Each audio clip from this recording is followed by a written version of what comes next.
The newly elected Khalifa was on a peaceful mission, a mission to serve humanity. But the political situation in Pakistan became worse than ever before.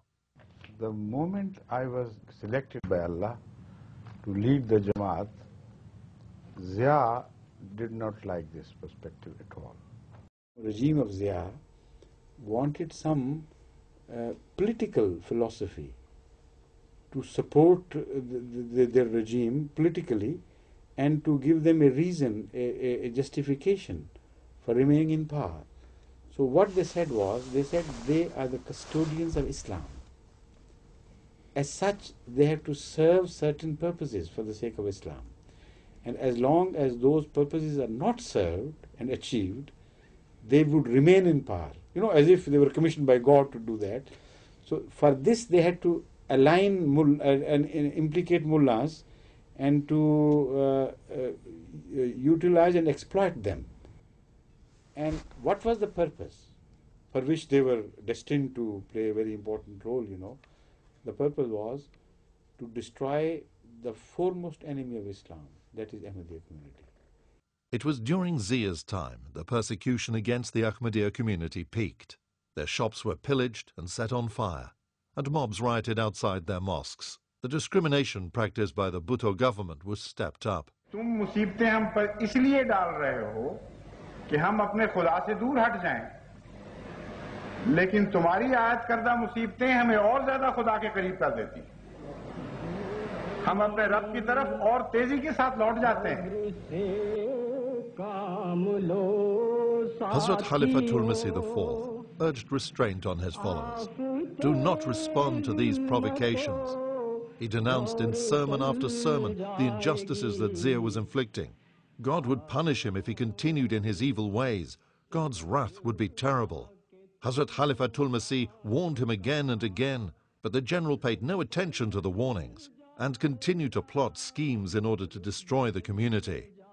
You know, when I suspected that something is cooking against Ahmadiyya between the mullah and the then dictator of Pakistan, Ziaul Haq, instead of running away, I went straight to Islamabad and camped there for 7 days. He had many friends among the diplomatic community. Some he met at their offices, and some privately. From the meetings, he gathered something was going to happen, but no one seemed to know exactly what. Until the Deputy Commissioner of Islamabad sent me a very urgent message. This Deputy Commissioner said, my earnest advice to you is, for God's sake, return immediately to Rabwa, or it will be too late. Hazrat Khalifatul Masih IV immediately returned to Rabwa. On the 26th of April 1984, Ordinance 20 was introduced under martial law by General Ziaul Haq. The ordinance was designed to prohibit Ahmadis from practicing their faith. I immediately called a meeting of all the Ahmadi elders, whoever were available at the time, to reach Rabwa immediately. I stated before them the facts, the consequences of this ordinance. I told them that according to this ordinance, if I remain in Pakistan and declare myself to be a Muslim, immediately they would arrest me and put me behind the bar. So how can I remain a Khalifa of Jamaatul Ahmadiyya, Khalifatul Masih, and operative at the same time? The advice at the meeting was unanimous. Huzur should leave Pakistan immediately. At that time, Usman Chu, a missionary of the community who had no idea of what was being planned, saw a dream. मैंने 27 अप्रैल 1986 की सुबह का वक्त ख्वाब मैं ये देखा कि हुजूर इस्लामाबाद जाने वाले हैं और एक मिनी पास में जाएंगे जिसके इर्द गिर्द हुजूर के पहरेदार मौजूद हैं और जो सब के सब आसमानी रंग की यूनिफॉर्म पहनती हैं और इन पहरेदारों की इर्द गिर्द सरकारी पुलिस हैं। जब मैं इस पास के करीब आ गया, जब मैं इस पास के करीब गया तो मैंने हुजूर को नहीं दिखा और ये समझा कि हुजूर तो ऐब की तरीक इस्लामाबाद तशरीफ लिए गए हैं और पास के अंदर तो सिर्फ कुछ सामान मौजूद हैं। फिर मैंने उसी पास में हुजूर की अलविदा कहने के लिए बैठ गया और पहरेदारों के साथ सफ़र करने लगा। कुछ सफ़र करके उधर किया और पहरेदारों ने मुझे कुछ फाल दिया। इस ख्वाब से मैं समझता हूँ चंद बातें जो मैंने हुजूर की खिदमत में पेश भी की थी। नंबर वन ये है कि अल्लाह ताला जमात हुजूर हिफाजत फरमाएगा। नंबर दो, हुजूर सब के सब इनाम भी फरमाएगा और सब के सब नहायत ज़्यादा तरक्की भी देंगे इंशाअल्लाह ताला। Unbelievable. That reassured me. I knew that with the grace of Allah, it's Allah's hand. He already has told us and forewarned us. It was decided that Huzoor would leave Pakistan by KLM. A messenger was sent to Karachi to do the booking instead of booking by telephone, that could be tapped.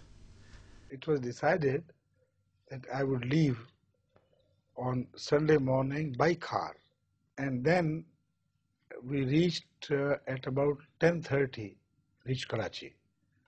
And after eating food and just a little rest, we left for the airport because the plane, I remember, left at 12:30. Now, they told me to come late.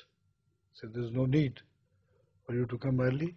They said exactly 5 minutes from the time of the departure of the plane, we will send our special car.